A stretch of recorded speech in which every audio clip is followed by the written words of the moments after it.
Berawal dari kebiasaan anak muda di era milenial sebelum tidur yaitu overthinking, pikiran absurd, aneh, nyeleneh seringkali hinggap di kepala tanpa perlu diundang. Seperti pertanyaan dari mana asal mula kehidupan di bumi ini. Lalu kemudian kami berlanjut untuk mencari jawaban dari pertanyaan itu. Dan akhirnya menemukan sebuah teori sains tentang asal mula kehidupan dari benda mati. Lah kok bisa? Daripada kami makin overthinking, mendingan mulai saja dulu intronya.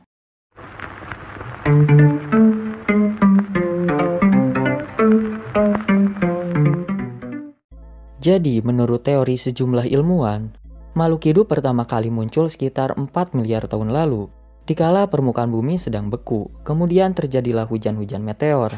Akibat dari fenomena tersebut, uap air di udara berkondensasi dan membentuk lautan. Para ahli biologi selanjutnya meneliti gen mikroba paling sederhana untuk menerangkan itu. Mikroba purba ini biasa hidup di sumber-sumber air panas di dasar laut hidrotermal. Seperti di Samudra Atlantik, banyak sumber air panas yang sudah aktif sejak lebih dari 30.000 tahun. Di sini air laut bertemu jenis bebatuan peridiotit. Lalu terbentuklah gas metana dan gas hidrogen. Keduanya penting bagi terbentuknya mikroba.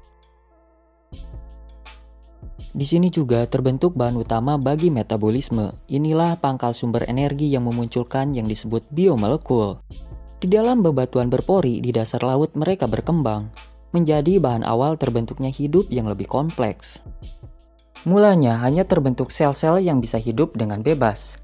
Lalu seiring berjalannya waktu, sel-sel menjadi semakin besar dan semakin kompleks.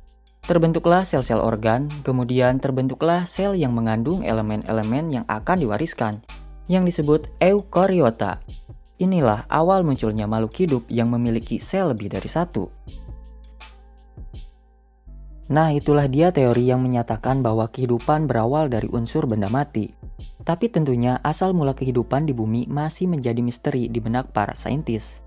Sekian, gue Yoga pamit dan tetaplah hidup walaupun sering merasa tidak berguna.